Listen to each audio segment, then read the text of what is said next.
Government, this is at your doorstep. Bandits are now saying that you are the ones using them. And we've also seen allegations against government officials. We've also seen government officials do photo op with bandits. We've also had government officials being mentioned. Government, if you love this country, release the list of the terrorist financiers that was released in Dubai. All right. Armed bandits in Katsina State have made stunning allegations claiming the Nigerian government orchestrated their criminal activities only now decided to call for peace during a peace meeting between Batagwawa and Karakchinchi communities held on Saturday. One of the bandits declared they have stopped attacks following government intervention. The bandit spokesperson stated in a now viral video, and I quote, "It was the government that wanted us to engage in banditry, but now it has called us and told us to stop."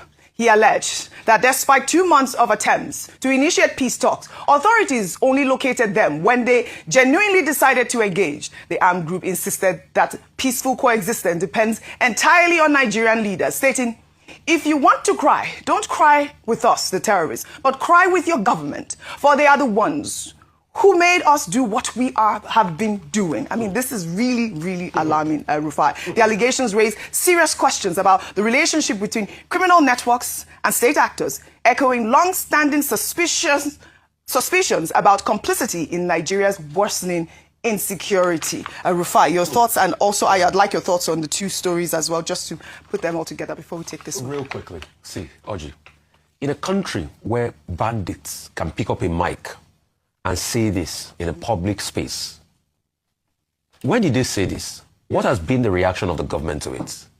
You see, that's why I said a lot of the problems our government can solve if we are ready. And this attempt to make it be about Christians and Muslims is never true. My Muslim brothers, my Christian brothers, we are all one, united. Our adversaries are those that are using insecurity to hurt all of us.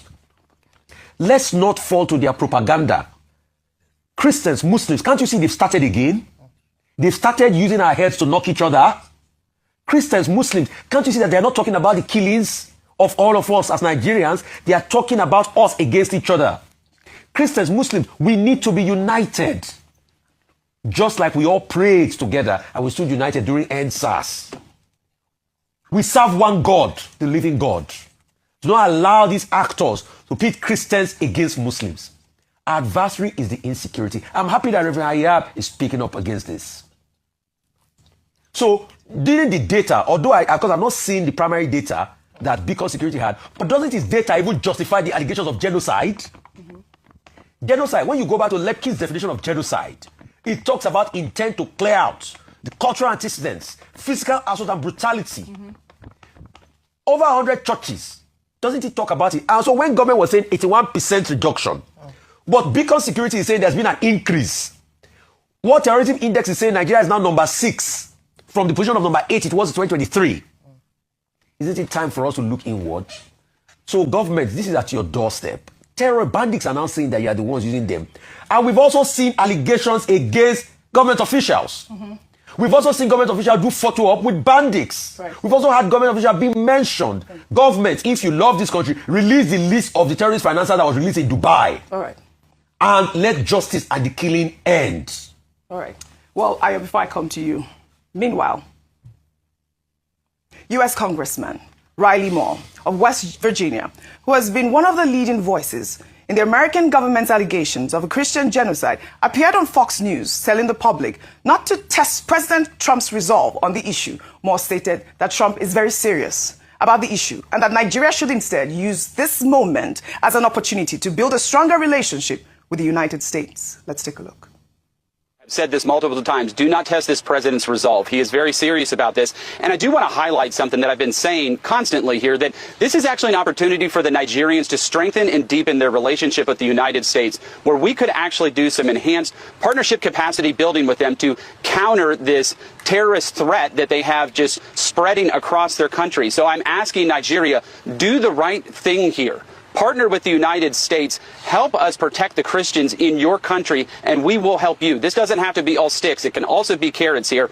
Or we do have these kinetic military options on the table, which the president has made very clear he will consider.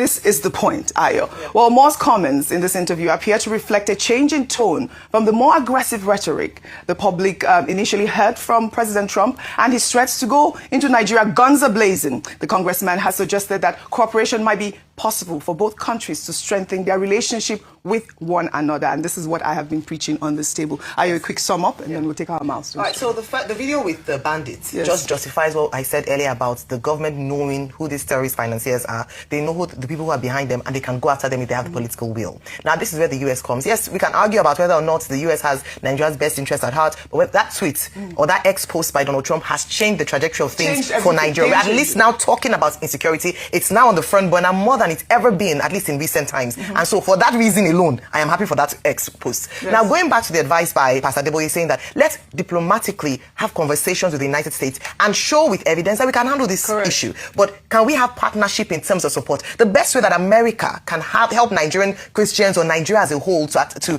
tackle insecurity is to work with the government, because whether or not America cannot situate its boots on ground forever, they will have to go back. So can they empower or work in synergy? So from intelligence, what they're saying is that let us be aware of the date you're coming, if you're coming, when you're coming at all, work with the Nigerian security apparatus, because at the end of the day, whatever is left in terms of mopping up the rest of what they've done, it's the Nigerian army that will do that. And so the Nigerian army has to be empowered, equipped in collaboration with the United States to ensure that we tackle insecurity. We have the solution. Let's work in hand with another power that has even better capacity to handle these issues. Yes, I mean, the government has shown, the Nigerian government has shown that they have a listening ear, right? I mean, I know that they are listening at this point. What we need is a collaboration, and I will keep emphasizing that the best that I can.